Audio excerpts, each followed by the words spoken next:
ladies and gentlemen, we've come to the part of the show we call the talent spot. Now, this is where a new comic has the opportunity to try out his act in front of a live audience with the hope of getting a fully paid professional booking. Now, this particular comedian has been doing talent spots for the past 4 years. So I warn you now, ladies and gentlemen, he's very, very nervous. He's very nervous. So would you please handle him with kid gloves? He's very nervous. OK. So, ladies and gentlemen, would you please welcome onto the stage Mr. Duncan Thicket.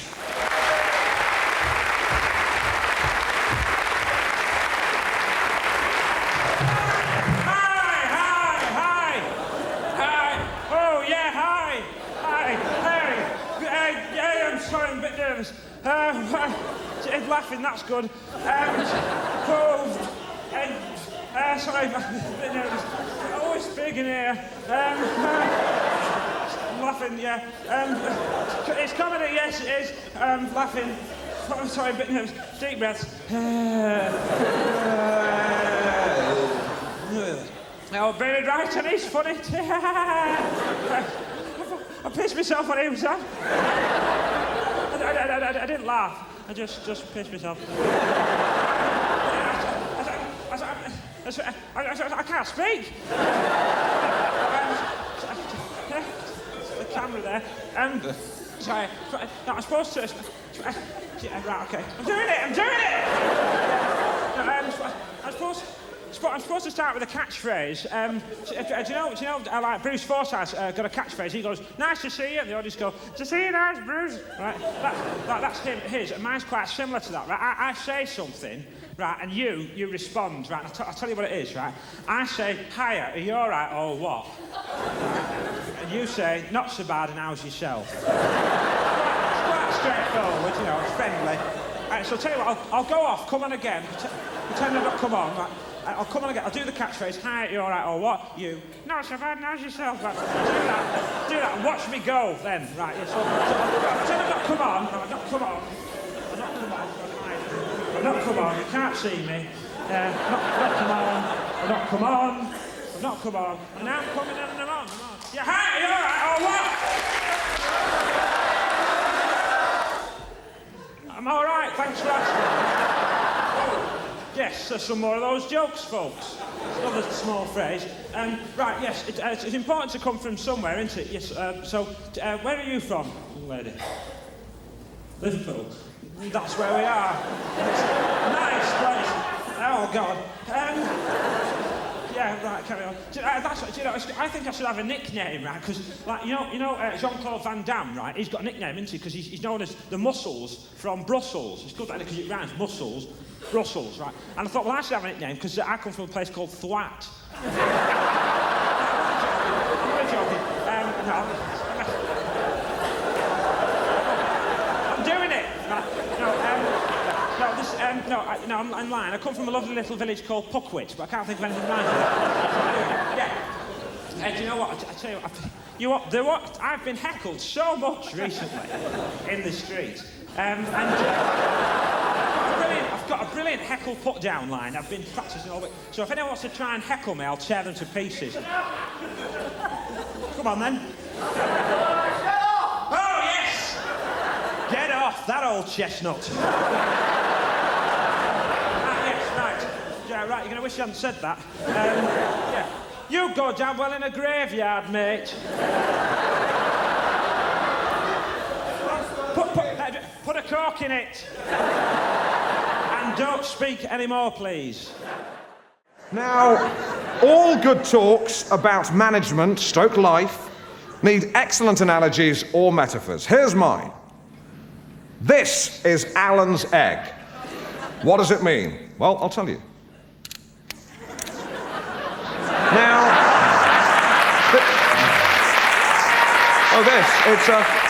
interesting. It's a blind man's stick. Yes.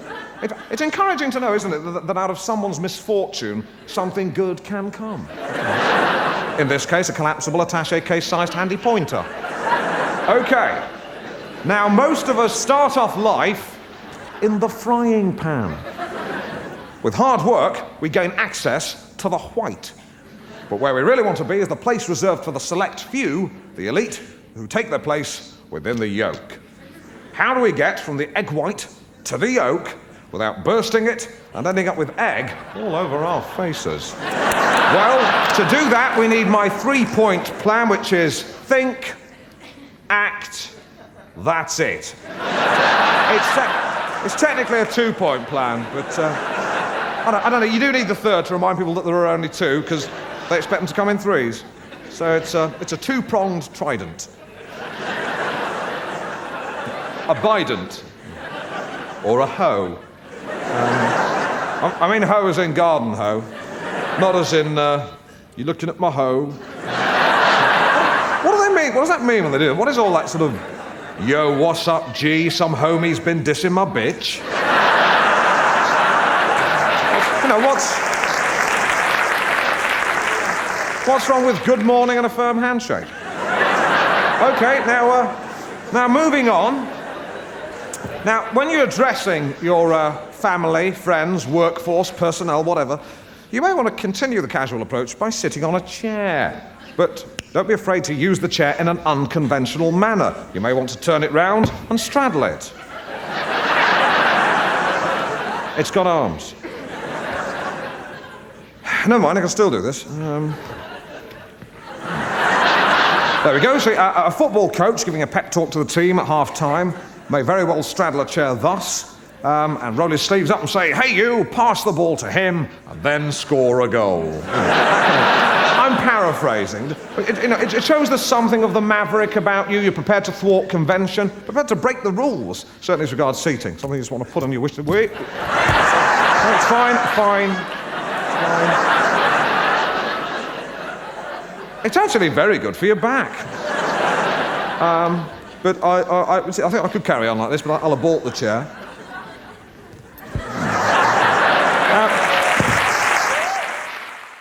My name is Ernest Moss.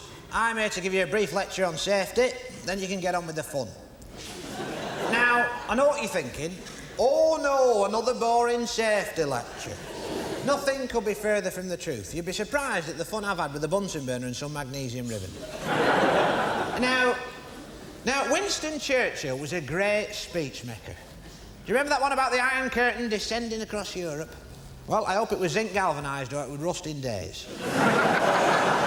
Now, Winston always used to start with a joke. I haven't got a joke, but it's the next best thing. It's an anecdote. And I hope you enjoy it, so here goes. Now, a friend of mine, Ted Dowd, was doing a spot of rewiring around the house. And it was a real pro job, you know, it was all double-coated carbon flex. And he got it installed, you know, and the plastering was first rate. I saw it myself. I said, nice job, Ted. He got it done, and what he got it done was, instead of installing circuit breakers right across the board, you know, like you and I would, you can see it coming, can't you? Yeah. What did he do? He went to put in low-ampage fuses. Yes, you're ahead of me. That's right. So, of course, as soon as he threw the light switch, they all blew. No? OK. Let's get on with the lecture. Pay attention. A lecture. Inquisitive minds. We have all of us inquisitive minds. Those are my 2 nephews, Keith and Stuart. Oh, look, says Keith, Malaysia. Yes, says Stuart. I wonder if the main support beam in their construction techniques is the RSJ lintel. I don't know, says Keith. Perhaps our Uncle Ernest will tell us if he comes down this weekend to give us one of his fun lectures. Don't worry, lads, I'll be there.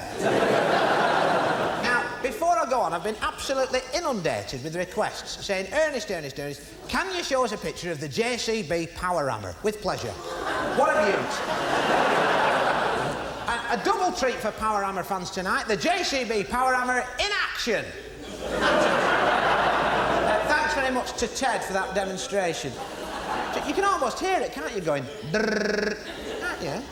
No, you can't, because it's a power hammer, not a power drill. That fools everyone. Yeah. It goes ka-chunk-cha-chunk, ka-chunk-cha-chunk, yes. Now, young lady on the front row there in the black top, love, what's your name? You, the one that's looking scared? What's your name, love? Louise. Right, Louise, can I ask you a question? Do you think the power hammer's a bit too close to Ted's feet there, isn't it? A little bit too close. It doesn't matter, he's wearing steel toe caps. Well done, sir. Now, that brings me on to the right kind of attire. What you wear is all important. Let's take 6 ordinary people you might find in any town or village. Now,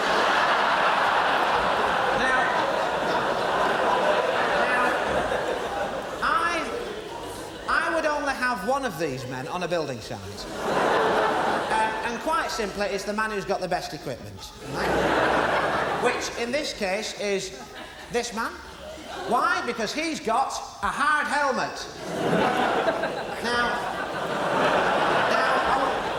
I wouldn't mind having any of the others. Right? I'd have the lot of them.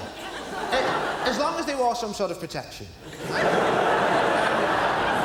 The only other one I consider as he stands is this man.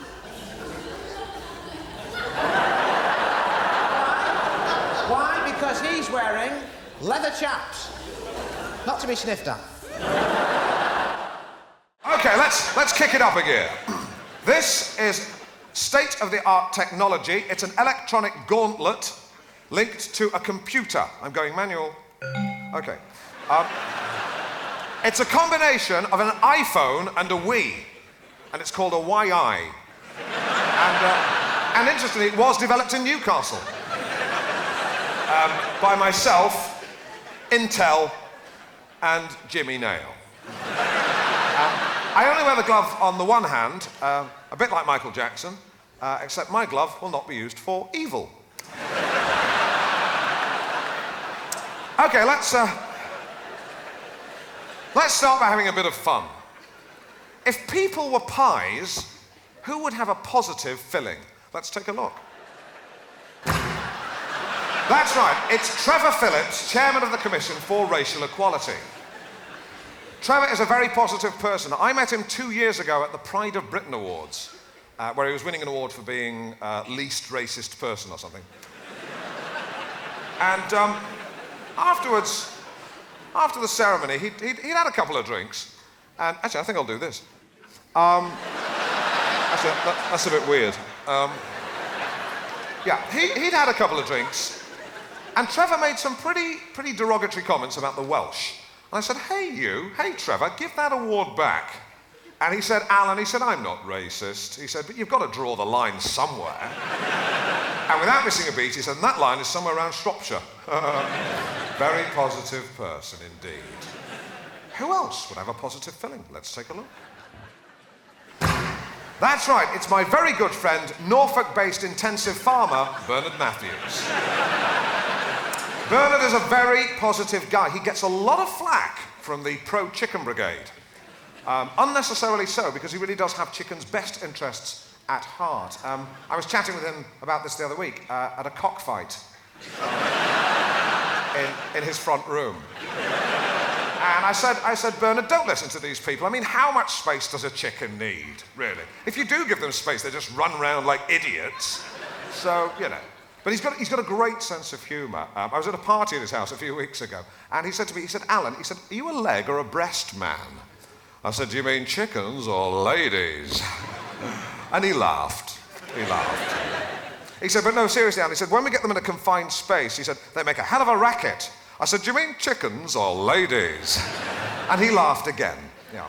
Not quite as loudly as the first time, but he did laugh. And then he said, no, but seriously, Alan, he said, when they reach a certain weight, we electrocute them, slit their throats, then gut them. I said, do you mean chickens or ladies? And he asked me to leave. Okay, if a pie had a negative filling, what would that look like? Let's take a look. That's right, it's Chief Superintendent Charles Brownlow from the Bill. Don't know his real name. 2 years ago, when I told Brownlow 2 years ago I was going to write, direct, produce and act in my own play about the life of Sir Thomas More, Brownlow said, don't do it, Alan. You're not a good enough writer, you're not a good enough actor, you'll just look like a tit. Really, Brownlow? Well, when I put that play on tonight, there's only going to be one tit, and it'll be you. And you'll be a tit eating a pie. And you know what flavour that pie will be? Humble pie. By the way, when I had acting lessons for my debut tonight, I hired the best in the business, crocodile shoe-wearing Geordie hardman, Jimmy Nail. And Jimmy, when he trained me, he said to me, he said, Alan, he said, I divn't fuck a boot. And he divn't. He really divn't. OK, moving on. Picture of a goldfish. What does it mean, Alan? That's what you're thinking, not me, I know. Need a volunteer from the audience for this. Let's see. Sir, you there, do you want to come up and help me illustrate this point, if you'd be so good? Leave your jacket there, you won't be needing that. Quick as you like. Hello. Just follow me here. Just stand about here. Stand there. Just stand there. Perfect. Just move out of just that way. Perfect. Lovely. This is a nice peach polo top. Lovely. Interesting. A lot of people might say that, that's a bit garish. But will they be visible towards oncoming traffic down a dark country lane? Probably not. OK, now I'll deal with you in a second. OK, picture of a goldfish. Took a photograph of it swimming around Fort Knox. Seriously, though, can we name any of the properties of a fish that are exclusive to a fish? Properties of a fish that make it be a fish. Just shout them out if you can think of any. Gills. Good. Excellent. Breathing ears. Helps suck in air and hear. Any other properties of a fish? Fins. Good. Fins. Good. Fins. A kind of guidance system, isn't it? Kind of piscine keel, based on a yacht. Which came first, the fish or the yacht? Interesting question. We don't have time to answer that tonight. Well, it's the fish, isn't it? Any other properties of a fish? Big sharp teeth. Big sharp teeth. Well,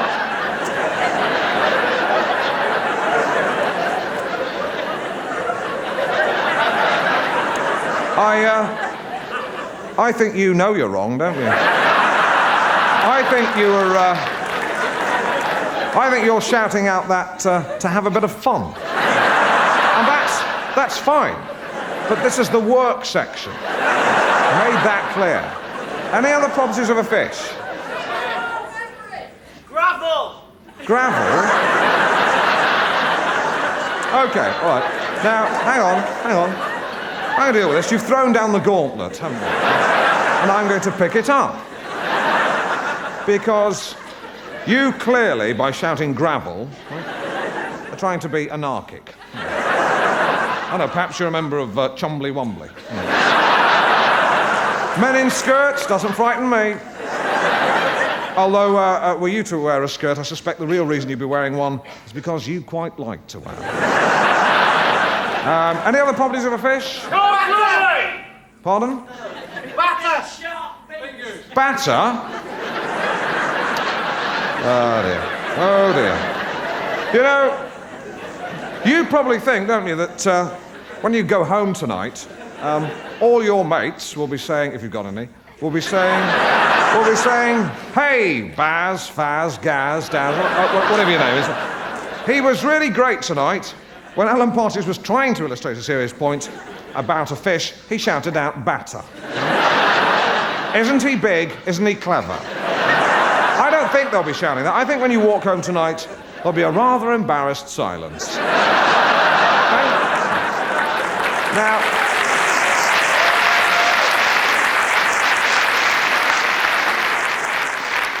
that applause was for me, by the way. Or before we got way off the point there. Yes, we've finished that bit now, darling. OK. Now, you're sitting there and you're thinking, OK, Alan, forward solutions sounds pretty amazing. But we want to hear it from the horse's mouth. Well, let me introduce to you two horses whom I've rocked into forward solutions. Please clap your hooves for my two rocking horses. I'll just introduce them. Jackie and Jackie Tootle.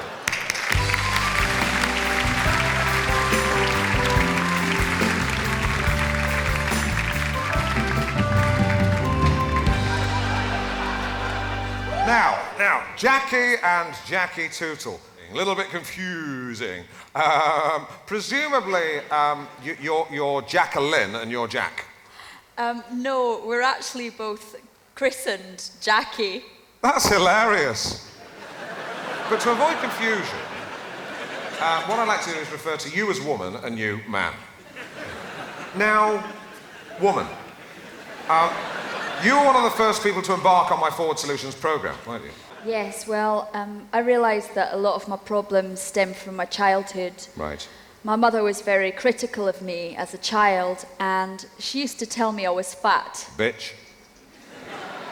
Well, no, she had her own issues. OK, fair enough. But my father wasn't around when I was growing up. Ah, right, bastard.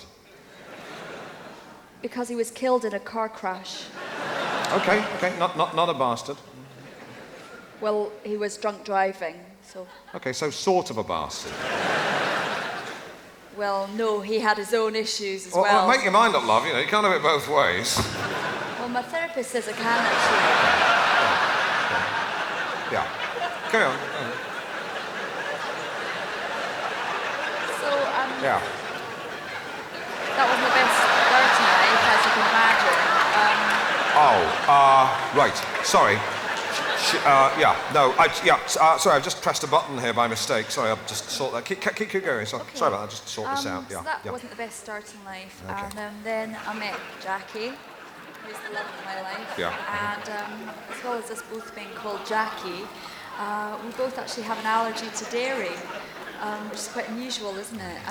And you know, we have to avoid milk, Yeah. of course, and cheese and all sorts of lovely things, pizza, for example. But if we do have any milk, it does mean that we will get a bit of rash, and at worst, it can actually make your face puff up and stops you from breathing. So we do really have to avoid any type of milk, and we have to limit our diet. Unfortunately, our little son, it's a lot more severe for him. He went to a children's party, as kids do. He did have some milk chocolate offered by another child, and he did actually have quite a severe allergic reaction. Oh my God. And it put him in hospital, which was terrible for us. I mean, he did. It sounds amazing, it really does.